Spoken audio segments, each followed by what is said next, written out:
এগুলাকে বলা হয় উহুদ পাহাড়। হাসান বসরি রাদিয়াল্লাহু তাআলা আনহু তিনি বলে দিয়েছেন, আমার কাছে যদি উহুদ পাহাড় পরিমাণ স্বর্ণ থাকতো রে, আমি ওই উহুদ পাহাড় পরিমাণ স্বর্ণ আমার নবীজির মিলাদে খরচ করে দিতাম। আরে জোরে বলেন না সুবহানাল্লাহ। জুনায়েদ বাগদাদি তিনি বলেছেন, যেই ব্যক্তি ঈদ মিলাদুন নবী পালন করে, গম দিয়ে হোক, পানি দিয়ে হোক, বিস্কিট দিয়ে হোক, যার যে তৌফিক আছে সেটা দিয়ে হোক, ঈদ মিলাদুন নবী যদি কেউ পালন করে, সে সফল ইমানদার হিসাবে আল্লাহর কাছে বিবেচিত। হযরত মারুফি কারকি রাহমাতুল্লাহি আলাইহি তিনি বন্ধু বলে দিয়েছেন, মিলাদুন নবীকে যে ব্যক্তি বন্ধু অত্যন্ত আনন্দের সাথে পালন করবে, উল্লাসের সাথে পালন করবে, আল্লাহর প্রিয় বান্দাদের সাথে তার হাসর হবে। জোরে জোরে বলেন না সুবহানাল্লাহ, আর জোরে বলেন না সুবহানাল্লাহ। তাহলে আমাদের খুশি হওয়ার দরকার আছে না নাই? আতর লাগাবো, সুন্দর জামা পরবো, সারা জীবন 5 ওয়াক্ত নামাজ পড়বো, হালাল পথে রোজগার করবো, মা বাবার সাথে ভালো সম্পর্ক রাখবো, স্বামী স্ত্রীর মধ্যে মধুর সম্পর্ক বজায় চলবো। আপনাদেরকে বলি, আমি আর ঈদ মিলাদুন নবী নিয়ে আলোচনা করব না, করলে বন্ধু রাত্র পার হয়ে যাবে, শেষ হবে না। দুইটা বিষয় নিয়ে ছোট্ট ছোট্ট করে আমি বন্ধু টপিক আকারে আলোচনা করব। এর মধ্যে প্রথম আলোচনা হলো, আমাদের এই দেশে এখন ছেলেরা মা বাবাকে বেশি কষ্ট দেয় না, আদর করে। কষ্টমিক না, বাবাও ধার্মিক না, এই জন্য স্বামী স্ত্রীর মধ্যে কি নাই? মিল নাই। আর স্বামী স্ত্রীর গরমিলের কারণে সন্তান যেটা আসে এটাও গরমিল হয়ে আসে। কথা বলেন। এখনকার ম্যাক্সিমাম বাবা মা স্বামী স্ত্রীর সম্পর্কের মধ্যে কি ফাটল না? আর জোরে বলেন। বন্ধুরে আমার, স্বামী উনি একটু বেশি সক্ষম ব্যক্তি, হাটে যায়, মাঠে যায়, ঘাটে যায়, যেখানে মন চায় সেখানে যায়। বিবি বাসায় থাকে রে, স্বামীর কাজ হলো বিবিকে সর্বোচ্চ ভালোবাসা দেওয়া। বলে হুজুর ভালোবাসবো কেমন করে? আপনার একটা জামা কিনেছেন, বিবির জন্য কিনে আনবেন। আপনি একটা চা খেয়েছেন, বিবির জন্য চায়ের ব্যবস্থা করবেন। আপনি মিষ্টি খেয়েছেন, বিবির জন্য হাতে করে একটা নিয়ে আসবেন। আপনি বন্ধুর বাড়ি থেকে তাবারও খেয়েছেন, বিবির জন্য একটুখানি নিয়ে আসবেন। বিবি অসুস্থ হয়েছে, আপনি তার একটু সেবা করবেন। সেবা করলে, ভালোবাসার মানুষের সেবা করলে কখনোই দাম কমে না, বৃদ্ধি পায়। ঠিক কিনা বলেন? আমাদের দেশে এখনো পর্যন্ত অনেক মুরব্বী আমি দেখতে পাই, স্বামীর জন্য স্ত্রী দেওয়ানা, স্ত্রীর জন্য স্বামী দেওয়ানা, অথচ স্বামী স্ত্রীর কোনো কিছুই এখন তাদের দেহের মধ্যে নাই, কিন্তু হৃদয়ের মধ্যে এমন বেশি প্রেম রে, এই প্রেম দেখে সন্তানগুলো পর্যন্ত শিখে। সবচেয়ে বড় বড় কথা হলো, বিয়ের পরে বন্ধু স্বামীকে, স্ত্রীকে বন্ধু স্ত্রীর কাছে যাওয়ার আগে, স্ত্রীকে ভালোবাসা দেওয়ার আগে, স্ত্রীকে স্পর্শ করার আগে, স্ত্রীর কাছ থেকে বন্ধু মোহরানাটা দিয়ে দিবেন। বলে হুজুর কেন বললাম এটা বড় হক? স্বামীটা আদায় করতে হবে। আপনি আপনার স্ত্রীকে কারো দাসী বানায়া যায়েন না। এখনকার যুগের পুত্রবধূরা এত বড় বেয়াদব, শাশুড়ির কোনো কথা শুনে না, শাশুড়িকে দাসী বানাইয়া কাজ করাইতে পছন্দ করে। স্বামী যখন তার স্ত্রীকে, ভালোবাসার মানুষটাকে, যাকে নিয়ে দীর্ঘ বছরের পর বছর, যুগের পর যুগ সে সংসার কাটিয়েছে, এমন ভালোবাসার মানুষটাকে যখন সে মোহরানার হকটা দিয়ে দিবে, কি দিয়ে দিবে? মোহরানার হকটা যখন দিয়ে দিবে, ওই স্ত্রীর এমন অবস্থা হবে রে, তখন এই দুনিয়াতে চলার জন্য কারো ধার ধারতে হবে না, কারো কাছে মাথা নত করতে হবে না। বন্ধু মনে করলেন না, আপনি দিলেন না, ইচ্ছে করে দিলেন না। আল্লাহর হাবিব জানিয়ে দিয়েছেন, ওই স্বামীর জন্য দুঃসংবাদ, যেই স্বামীর ক্ষমতা থাকার পরেও মৃত্যুর আগে বিবিকে মোহরানার হক দিয়ে গেল না। আল্লাহ রাসূল বলেছেন, ওই স্বামীটাকে কাল হাসুরের দিন জিনাকারীদের অন্তর্ভুক্ত করে জাহান্নামে পাঠিয়ে দিবে। জোরে জোরে নাউজুবিল্লাহ। আমাদের দেশে কিন্তু এখন কমার্শিয়াল ভাবে সবকিছু চলে, কমার্শিয়াল ইসলাম হয়। ধারা যেটা ছিল সেটাই আছে এবং চলমান থাকবে। ঠিক কিনা বলেন? স্ত্রী যারা আছে তারাও তাদের স্বামীকে মূল্যায়ন করতে হবে। অনেক স্ত্রী দ্বারা কিন্তু স্বামীও লাঞ্ছিত হয়, অপমানিত হয়। কথা বলেন। স্বামীর উপার্জিত অর্থ তার অনুমতি ছাড়া কাউকে না কাউকে দিয়ে দেয়। বিশেষ করে অনেক স্ত্রী আছে বাংলাদেশে গ্রামে গঞ্জে, বিবি শ্বশুর বাড়িতে পাঠায়, বাবার বাড়িতে পাঠায়। এটা কিন্তু মোটেও ইসলাম সাপোর্ট করে না। কথা বলেন, করে। আবার অনেক স্ত্রী দেখা যায় স্বামীর হক আদায় না করে অন্য পুরুষের জন্য তার খেয়াল থাকে। আমাদের দেশে অনেক বউ আছে, আপনার স্বামী বিদেশে আছে অথবা অন্য জেলায় চাকরি করে, বউ চলে গেছে, সন্তান রেখে আছে না নাই? এটা কি স্ত্রীর উত্তম কাজ হলো? কথা বলেন, হলো? অনেক স্ত্রী আছে রাতের বেলা গভীর রজনীতে যখন স্বামী তার কাছে যেতে চায়, অনেক বিবি আছে স্বামীকে টাচও করতে দেয় না। এর মান আছে না নাই আমাদের সমাজে? আল্লাহ রাসূল জানিয়ে দিয়েছেন, স্বামীটা সারাদিন পরিশ্রম করলো, রাত ভর দিন ভর পরিশ্রম করে একটু প্রশান্তির জন্য যখন বিছানায় আসলো, তুমি তাকে সুযোগ দিলা না, তুমি তার ডাকে সাড়া দিলা না। নবীজি বলে দিয়েছে ওই বিবিকে সারা রাত্র গজবের ফেরেশতা সারা রাত তাকে লানত দিতে থাকে। The wife's paradise under the feet of the husband. স্বামীর পায়ের নিচে স্ত্রীর জান্নাত মনে রাখতে হবে। বলে হুজুর পায়ের নিচে মাটি খুললে কি জান্নাত পাওয়া যাবে? এর মানে হলো স্বামীর সন্তুষ্টিতে স্ত্রীর জান্নাত। কোন স্ত্রী মারা যাওয়ার পরে যদি স্বামী একটা চোখের পানি ফালায়, তাহলে তার স্ত্রীর জন্য জান্নাত বরাদ্দ হয়ে যায়। সুবহানাল্লাহ বলেন। সুবহানাল্লাহ। আবার কোন স্বামীর পক্ষে যখন স্ত্রী কি করবে, কোন অভিযোগ করবে না, সেই স্বামীর জন্য কিন্তু জান্নাতটা কি হয়ে যায়, একেবারে সহজ হয়ে যায়, ইজি হয়ে যায়। এই জন্য দুজন দুজনের উপর কি করতে হবে, সহনশীল আচরণ করতে হবে। এই সহনশীল আচরণ যখন স্বামী স্ত্রী করবে, তাদের সন্তান দেখে দেখে শিখবে, তখন কিন্তু সন্তান বিয়ে করার পরে আর সন্তান দ্বারা পিতামাতা লাঞ্ছিত হবে হবে না? হবে।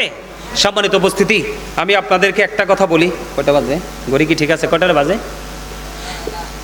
হ্যাঁ, আমি আপনাদেরকে বলি, আমার দিকে তাকান। এই যুবক ভাইদেরকে বিশেষ করে বলছি, তোমরা একটু শোনো। আল্লাহ রাব্বুল আলামিন কোরআনে বলেছে ওয়াবিল ওয়ালিদাইনি ইহসানা। মা বাবার সাথে উত্তম সুন্দর আচরণ করতে কে বলেছে? ভালো ব্যবহার করতে কে বলেছে? আল্লাহ রাব্বুল আলামিন বলেছে। মা বাবার সাথে ভালো আচরণ করবা তো? এই মা বাবার সাথে ভালো আচরণ করার দরকার আছে না নাই? Paradise of the child under the feet of the mother. মায়ের পায়ের নিচে সন্তানের জান্নাত। ওই কোন সন্তান জান্নাতি হবে? ওই সন্তানটার পক্ষে যখন, যেই সন্তানটার পক্ষে মা আল্লাহর কাছে দরখাস্ত করবে। সুবহানাল্লাহ। আমি বলেন, শহরে বলেন, এক বাবা মার 5 জন ছেলে, সরকারি অফিসার কয়জন? তারপরেও বাবা মার ঠিকানা হলো বন্ধু বৃদ্ধাশ্রম। নাউজুবিল্লাহ বলবেন না? আরো জোরে বলেন। এই বলে হুজুর হুট করে এখানে আসলেন কেন? আমরা ঈদ মিলাদুন নবী পালন করলে শুধুই চলবে না, নবীজি যা বলে গেছে তা যদি মানতে পারি, তাহলে এটা হবে আমাদের জন্য প্রকৃত ঈদ। কথা বলেন না কেন? আরো জোরে। আজকের এই ছেলে মেয়েরা অসভ্য হয় কেন জানেননি? বলবো? কথা কন। অসভ্য কেন হয় এখনকার ছেলে মেয়েরা? অসভ্য হওয়ার পিছনে কারণ হলো বাবা মা অসভ্য। বুঝেন নাই? আরো জোরে। কেন বললেন? বলো হুজুর কেন বললেন? বাবার বাড়িতেও বাজে মিউজিক, মায়ের বাড়িতেও বাজে মিউজিক। বিয়ে তো এখনো হয় নাই। বিয়ের পরে দুজন একত্রিত হয়েছে, বন্ধু ভাসর হবে। আজকে তার শ্বশুর বাড়িতেও বাজে মিউজিক। আছে না নাই? আরো জোরে। এখন এই শুরু করছেন হারাম দিয়া। বাচ্চা যেটা আসবে এটাও আসবে হারাম বাচ্চা। এটাকে আপনি দেখাইবেন সোজা রাস্তায়, এটা হাঁটবে বাঁকা পথে। আমি আপনাদেরকে বলি, মোবাইল নামক এই বস্তুটা বলো বিষাক্ত সাপের চাইতে বড় ভয়ঙ্কর। এই মোবাইলে যুবক যুবতীর চোখ শেষ, যৌবনের শক্তি শেষ, চেহারার সৌন্দর্য বিনষ্ট করেন না বলেন? গড ক্যারেক্টার সম্পূর্ণ যুবক যুবতী ক্যারেক্টারলেসে রূপান্তরিত হয়, সুন্দর থেকে অসুন্দর হয়ে যায়। ঠিক না ঠিক? শুধুমাত্র এই মোবাইলটাই যথেষ্ট। বলে হুজুর এখানে কেন আসলেন? বাবা এবং মা দুজনে মায়ের উদরে সন্তান। মা বন্ধু সারাক্ষণ কোরআন নাই, হাদিস নাই, নামাজ নাই, রোজা নাই, সারাক্ষণ শুধু বন্ধু মোবাইল দেখে দেখে শিখে রে সিজারটা কেমনে করবো। কথা বলেন না কেন? বাস্তব কথা কিনা? বাবা চিন্তা করে কোন বড় ডক্টরের কাছে আমার স্ত্রীকে আমি কি করব?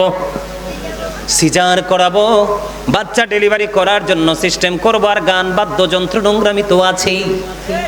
বলে হুজুর এই জায়গাটাতে আসার কারণ হলো, সোজা করে বললে বুঝবেন, আপনি যদি তেঁতুলের চারা লাগান ধরবে কি? আরো জোরে বলেন। তেঁতুল। তেঁতুল, তেঁতুল টক কিনা মিষ্টি? টক। তেঁতুলের চারা কিনলে যেমন বন্ধু তেঁতুল আসে রে গাছটা বড় হয়ে, ঠিক তেমনি ভাবে অসভ্য বাবা মায়ের মিলনের মাধ্যমে আরেকটা অসভ্য সন্তানই আশা করা যায়, কখনো সভ্য হয় না। ঠিক কিনা বলেন? দেখবেন বাংলাদেশে ডাক্তার আছে, ইঞ্জিনিয়ার আছে, এসপি আছে, ডিসি আছে, সকল কোয়ালিটির মানুষ খুঁজে পাওয়া যায়, কিন্তু যোগ্য, দক্ষ, গ্রহণযোগ্য একটা আলেম কিন্তু 5-10টা গ্রাম খুঁজলেও খুঁজে পাওয়া যায় না। বলে হুজুর এটা কেন হয়? এটা হওয়ার কারণ হলো যেই বাবা মার মধ্যে রাসূল প্রেম আছে, রাসূলের আহলে বাইতের প্রেম আছে, কোরআনের আদর্শ, কোরআনের আইন যার মধ্যে প্রতিষ্ঠিত আছে, ওই বাবা মার মাধ্যমে আসবে নূরানি সন্তান। নূর মানে বুঝেননি? নূর মানে আলো। এই যে লাইট, এটা এক ধরনের আলো, এটার চাইতে পাওয়ারফুল আলো হলো ধর্মীয় শিক্ষার আলো। বলো হুজুর বুঝতে পারলাম না। বুঝতে পারবেন কেমনে? বুঝতে পারার জন্য বলতে চাই, যার মধ্যে দ্বীনের শিক্ষা আছে সে কখনো অন্যায় করে না, আর অন্যায় থেকে যিনি দূরে থাকে তিনি হলো নূরানি আলোকিত মানুষ, তিনি হলো নবীজির প্রিয় উম্মত। আরো জোরে বলেন। আমার কথা আপনাদের বুঝে আসেনি? আমি এবার একটু আপনাদেরকে নিয়ে মূলে যাই। এই কি হইছে?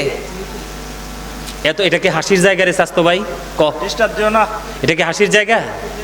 এটা তো সিনেমা না, এটা একটা শুটিং স্পট না। ডিস্টার্ব দিলে আলোচনা। এটা হচ্ছে তোমাদের, এদিকে দেখাও, এটা হচ্ছে তোমাদের স্টাডির জায়গা, শিক্ষার জায়গা। কিসের জায়গা? কথা বলে না।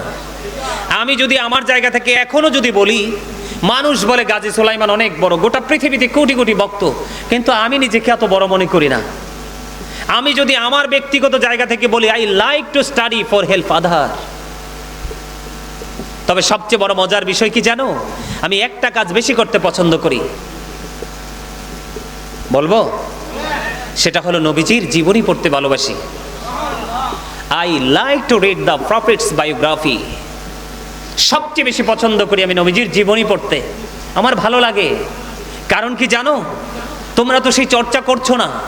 তোমরা যেটা চর্চা করছো, যেটা ইহুদিদের স্টাইল, তোমরা যেটা চর্চা করছো সেটাকে আল্লাহ কোরআনে টোটালি নিষেধ করে দিয়েছে। আল্লাহ রাব্বুল আলামিন, এটা হাসির জায়গা না, আবারও বলছি, stop your mouth everybody, just silent.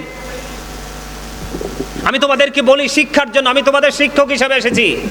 তোমরা যদি আজকে মনে করো যে গাজী সুলাইমান আল কাদরি আমাদের টিচার, তাহলে তোমরা যোগ্য স্টুডেন্ট হয়ে এখান থেকে বের হবে।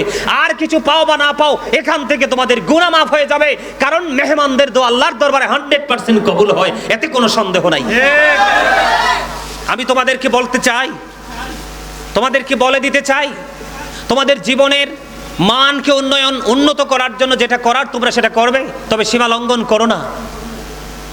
আল্লাহ রাব্বুল আলামিন পবিত্র কোরআনে বলেছেন, ইন্নাল কাফিরিনা কানু লাকুম আদুওয়াম মুবিনা। আল্লাহ বলেছেন, দ্য হেরিটিক্স আর the eternal enemy of the believers. আল্লাহ বলেছেন বেঈমান কাফেরেরা ঈমানদারদের প্রকাশ্য শত্রু। আজকে তোমরা বলো তো একটু, আমার ছোট ছোট ভাই তোমরা যারা আছো এখানে, স্কুল কলেজের স্টুডেন্ট তোমরা যারা আছো, তোমরা আমাকে একটু বলো তো, তোমরা কি আসলেই কি মোবাইলে যেগুলো চর্চা করে এগুলো কি ইহুদিদের চর্চা না? যদি ইহুদিদের চর্চা তোমরা না করতে, আজকে তোমরা প্রত্যেকের মাথায় একটা করে টুপি থাকতো। কথা বলেন। আজকে তোমরা আসছো ধর্মীয় কাজে, তোমাদের গায়ে সুন্দর, এই যে এখানে একটা ছেলে, এখানে একটা ছেলে, এখানে দুইটা ছেলে, ওরা ফার্স্ট টাইমে আসছে, ওদের সবার গায়ে দেখো টুপি, পাঞ্জাবি, কত সুন্দর। তোমাদের মধ্যে সেই পোশাকটা আজকে থাকতো নাই, তার কারণ তোমাদের ইসলামের চর্চা নাই, রাসূলের জীবনী, রাসূলের বায়োগ্রাফি নিয়ে তোমরা স্টাডি করো না। আমার কথা কি বুঝতে পারছো? আমি আবারও বলছি, I like to read the prophets biography. আমি ব্যক্তিগতভাবে বলছি, আমি আমার নবীজির জীবনী পড়তে ভালোবাসি, কারণ নবীজির জীবনী পড়তে পারলেই তোমার মধ্যে সব ধরনের এলেম অটো চলে আসবে। কারণ রাসূল বলেছে, I am a city of education, the gate of that city is Ali. আমার নবী বলেছে, I am a city of education, আমি হলাম শিক্ষার শহর। জোরে জোরে সুবহানাল্লাহ।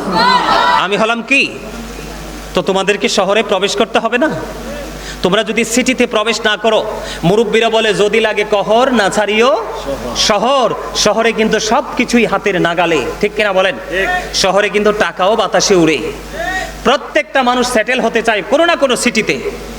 যতই পাওয়ারফুল পার্সন হোক, সে যতই আরামে থাকুক, গ্রামে কিন্তু কেউ থাকতে চায়। এটা বুঝে নিতে হবে তো, কারণ শহরে কি আছে নেয়ামত আছে। সর্বশ্রেষ্ঠ সিটি হলো আপনার আমার প্রাণের নবী, শিক্ষার শহর, আদর্শের শহর, নৈতিকতার শহর। তুমি সেখানে কি করো? স্টে করো। তাহলে সেখান থেকেই তুমি কিছু না কিছু কি করতে পারবে? পুঁজি আর্নিং করতে পারবে। ঠিক কিনা বলেন? এই জন্য আমি তোমাদেরকে বলছি, তোমরা কি করো না, দুষ্টামি করো না। আমি তোমাদেরকে কি বলতে চাই, আমি যেটা বলতে চেয়েছিলাম, কেন আমি নবীজির জীবনী পড়ি আমি বলবো। এই কারণে there is no good but Allah, মুহাম্মদুর রাসূলুল্লাহ সাল্লাল্লাহু আলাইহি সাল্লাম is the messenger of Allah. Allah the first pillar is the Lord of world, Rabbul Alamin. Muhammadur Rasulullah sallallahu alaihi wasallam is the blessing for the world, rahmatan lil alamin. কি চমৎকার না? এই আমাদেরকে তাকাও, তোমরা রাগ করো না। আমি তোমাদের শত্রু নই, তোমরা আমার শত্রু নই। আমি তোমাদেরকে বলতে চাই, তোমার আমার নবীটা আমাদের সবার। আমি তোমাদেরকে বলি লা ইলাহা ইল্লাল্লাহ মুহাম্মাদুর রাসূলুল্লাহ। এই কালেমার মধ্যে দুইটা পার্ট। কয়টা? কথা বলে না, কয়টা পার্ট? তোমরা যদি না বোঝো, আগামীকালকে সকালে কি তোমাদের যার যার পছন্দের হুজুরকে বলবা যে কুমিল্লা থেকে গাজী সুলাইমান আল কাদরী সাহেব এসেছিলেন, তিনি ওয়াজটা করে গেছেন, এটা রাইট কিনা, একটু রাইট না রং, এটা একটু আমাদেরকে বুঝিয়ে দেন। আমি বলতে চাই তোমাদেরকে, কালেমায়ে তাইয়্যিবার মধ্যে দুইটা দিক। একটা হলো লা ইলাহা ইল্লাল্লাহ। এই লা ইলাহা ইল্লাল্লাহর মধ্যে 12টি হরফ আছে। কয়টি হরফ? 12টি হরফ আছে। মুহাম্মাদুর রাসূলুল্লাহ সাল্লাল্লাহু আলাইহি ওয়াসাল্লাম, এই মুহাম্মাদুর রাসূলুল্লাহ সাল্লাল্লাহু আলাইহি সাল্লামের মধ্যে 12টি হরফ আছে। 12 12 কত হলো? কথা বলে না। 12 12 কত হলো? দিনে কয় ঘন্টা? 24 ঘন্টা। 24 ঘন্টায় কয় দিন? পরিপূর্ণ একদিন। তাহলে তুমি যে 24 ঘন্টা পাইলা, রহস্য পাইছো নি খুঁজা কোথায়? আল্লাহ এবং আল্লাহর রাসূল। জোরে জোরে সুবহানাল্লাহ। আরো মজার বিষয়, আল্লাহর নাম লিখতে 4টা হরফ লাগে, আলিফ লাম লাম হা। কয়টা হরফ? এই 4টা হরফের উপরে নিচে, একটার উপরে নিচেও কোনো নক্তা নাই। নবীজির নাম মোবারক লিখতে হরফ লাগে 4টা, মিম হা মিম দাল, 4টা হরফ। কয়টা? এই 4টার উপরে নিচেও কোনো নক্তা, 4 4 মিলে হলো কত? 8। আর জান্নাত কয়টা? কথা কয় না। জান্নাত কয়টা? তাহলে আল্লাহ রাসূলের সাথে প্রেমের দরকার আছে নি? 8টা জান্নাতের রহস্য খুঁজে পাওয়া গেছে নি? কথা বলে না। এটা কি একটা প্রেম খুঁজে পাওয়া যায় না? এটা রহস্য খুঁজে পাওয়া যায় না? তা আল্লাহ রাসূলের প্রেমিকদেরকে আল্লাহ বলবে, ইউ গো টু প্যারাডাইস, জান্নাতে চলে যাও। আর যদি রাসূল প্রেমিক হতে না পারো, you have to go to hell, চলে যেতে হবে জাহান্নামে। মাস্ট বি, আই সে, জাহান্নামে চলে যেতে হবে, বাঁচার কোনো উপায় নাই। আমরা কি জাহান্নামে যেতে চাই না জান্নাতে? আরো জোরে, হে রাসূল তোমায় ভালোবাসি, অন্তরে শুধুই মুখে না,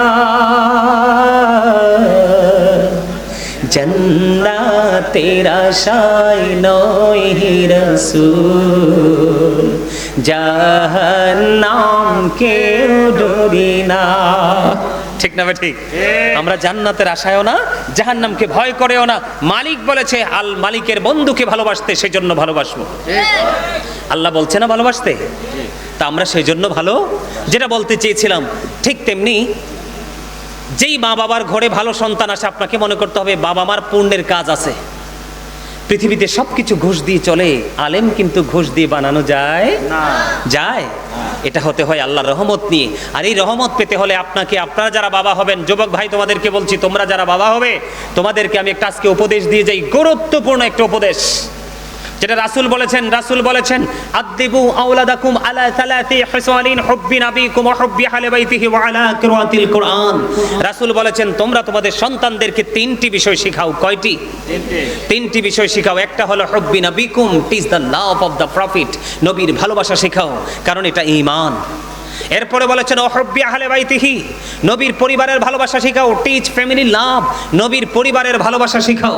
এরপরে 3 নম্বরে বলেছেন ওয়া আলা কিরাতিল কোরআন, learn to recite the holy Quran, কোরআন তেলাওয়াত শেখাও। সুবহানাল্লাহ বলেন না? সুবহানাল্লাহ। এখনকার মা বাবা তো এই 3 প্রেমের, এক প্রেমের খবরও জানে না। তো বাচ্চাকে শিখাবে কোত্থেকে? বাচ্চা মানুষ হবে কোত্থেকে? কথা বুঝে আসছে? আরো জোরে বলেন। ধর্মীয় মা ও ধার্মিক আমাদের পিতামাতাকে মান্য করা, কারণ মায়ের পায়ের নিচে সন্তানের। আমি আপনাদেরকে বলি, বাবা মার কদর বোঝার জন্য বলছি। কেউ যদি মায়ের চেহারার দিকে মায়া করে একটা নজর তাকায়, তাকাইয়া তাকাইয়া মনে মনে যদি ভাবে, আল্লাহ গো, আমার মায়ের চেহারাটা শুকিয়ে গেছে, আমার মা কেমন জানি হয়ে গেছে, মা আজকে খাবারটা বেশি করে খায়নি, এমন চিন্তা যখন সন্তানের মনের মধ্যে আসবে, আর মায়ের চেহারার দিকে তাকাইয়া তাকাইয়া শুধু অনুশোচনা করবে, আমার নবীজি জানিয়ে দিয়েছেন, এমনি করে প্রতিদিন যদি 100 বার যদি কোনো সন্তান মায়ের চেহারার দিকে তাকায় রে, তাহলে ওই সন্তানের আমল নামায় 100টা হজের সওয়াব দেওয়া হবে। জোরে কন্যা সুবহানাল্লাহ। সুবহানাল্লাহ। এবার বাবা সম্পর্কে যদি বলি, বাবার কি দাম নাই? আছে না নাই? আছে। বাবা সম্পর্কে যদি বলি বন্ধু, বাবার মর্যাদা কেমন? আল্লাহর কাছে কোরআন হাদিস প্রমাণ করেছে, একটু মনটা দিয়ে শুনেন। জন এক ব্যক্তি এসে আমার নবীকে প্রশ্ন করলেন, ইয়া রাসূলুল্লাহ, ইয়া হাবিবাল্লাহ, নবী গো, আমার বাবা আমার উপার্জিত অর্থ নিজের মতো করে খরচ করতে চায়। এদিকে তাকান না, কথা বুঝেননি আমার? মানে নবীজির কাছে দরখাস্তটা কেমন করছে দেখেন। তিনি গিয়ে বলতেছি, ইয়া রাসূলুল্লাহ, আমার বাবা আমার উপার্জিত সম্পদ তিনি নিজের মতো করে খরচ করতে চায়। তখন নবীজি সঙ্গে সঙ্গে বলে দিল, শুধু তোমার উপার্জিত অর্থ নয়, তুমি নিজেও তোমার বাবার সম্পদ। তার মানে বাবা তোমাকে যেমনি খাটাবে, খাটাইতে চাই, তুমি এমনি খাটতে হবে, কারণ তুমি তোমার পিতার সম্পদ, না করা চলবে। আপনারা এবার বলেন আমার কথা, কোনো বাবা মা কি সন্তানকে কষ্ট দিয়ে কিছু করে? করে? প্রত্যেকটা সন্তান যদি পিতামাতাকে ওই রকম ভাবে ভালোবাসতো, তাহলে এই পৃথিবীর সুখের স্বর্গ থাকতো। আপনি মরে জান্নাত খুঁজতে হতো না। আজকে আমাদের দেশে এত বন্যা, আমাদের দেশে এত দুর্ভিক্ষ, আমাদের দেশে এত ভয়ঙ্কর পরিস্থিতি আসতো। আপনারা একটু চিন্তা করে বলেন তো, সকালে ঘুম থেকে উঠে বিকেলে আবার বিছানায় ফিরে যাওয়া পর্যন্ত কোন কাজটা আমরা ইসলামের আইন অনুযায়ী করি? খবর নাই। আলেমরা বললে আমরা আরো বিরক্ত হই, তার উপরে বিরক্ত হই, তার উপর আমরা ক্ষোভ জারি, কিন্তু এটা করবেন না। আপনি মানেন বা না মানেন, কিন্তু কথাগুলো শোনার চেষ্টা করবেন। বাবাকে ভালোবাসার দরকার আসেনি? বন্ধুরে আমার দিকে তাকান। মায়ের এক পাগল সন্তান মাকে কাঁধে করে 8 বছর পর্যন্ত খানায় কাবা তাওয়াফ করিয়েছেন। কত বছর? 8 বছর। 8 বছর পরে বন্ধু সাদিকুত তাইয়ার নামক এক বুজুর্গ ব্যক্তিকে দেখে বললেন, আমি আমার মাকে কাঁধে করে আজকে 8 বছর পর্যন্ত খানায় কাবা আমি তাওয়াফ করাচ্ছি। আমার মা হাঁটতে পারে না, আমার মা অচল। আমি আজকে 8 বছর ধরে মাকে আমি তাওয়াফ করাচ্ছি কাঁধে করে করে খানায় কাবা। আপনি বলে দেন গো, আমার মায়ের ঋণটা শোধ হইছিনি? সুবহানাল্লাহ বলবেন না? সুবহানাল্লাহ। এবার ওই সাদিকুত তাইয়ার একটা ডাক দিয়ে বলল, না না না রে বন্ধু, না। তুমি যদি 8 বছর কেন রে, ও বন্ধু, তোমার হায়াত যদি 50,000 বছর হয়, কত বছর? 50,000 বছর। তোমার হায়াত যদি 50,000 বছর যদি হয় রে, তুমি যদি তোমার মাকে কাঁধে করে করে যদি খানায় কাবা তাওয়াফ করাও, তাহলে ওই যে নিঝুম রজনীতে মায়ের সাথে বিছানায় শুয়ে শুয়ে মায়ের স্তনে কিন্তু দুধ ছিল না, সন্তানের যেন কষ্ট না হয়, আমার সন্তান যেন কষ্ট না পায়, বুকের মধ্যে আপন করে জড়িয়ে রেখেছে। আর তুমি ইচ্ছে মতো মায়ের স্তন চেপে ধরে দুধ পান করেছো। অনেক সময় যখন মায়ের স্তনে আমরা বন্ধু টান দিয়েছি, দুধ ছিল না, মায়ের খাবার নাই রে, দুধ আসবে কোত্থেকে? বন্ধু, মায়ের টানের সঙ্গে সঙ্গে কলিজায় লেগেছে, তারপরেও কিন্তু সন্তানের গায়ে একটা আঘাত করে না। বন্ধু, ওই সাদিকুত তাইয়ার নামক আবেদ ওই বুজুর্গ ডেকে ডেকে বললেন, বন্ধু, তোমার হায়াত যদি 50,000 বছর হয় রে, এমনি করে করে যদি তুমি তোমার মাকে কাঁধে চড়াও, তারপরেও একটা রাত্রে যে দুধ পান করেছো, একটা রাত্রে দুধ পানের ঋণ শোধ হবে না। আল্লাহু আকবার বলেন না? আরো জোরে বলেন আল্লাহু আকবার। সেই মাকে কষ্ট দিবেন?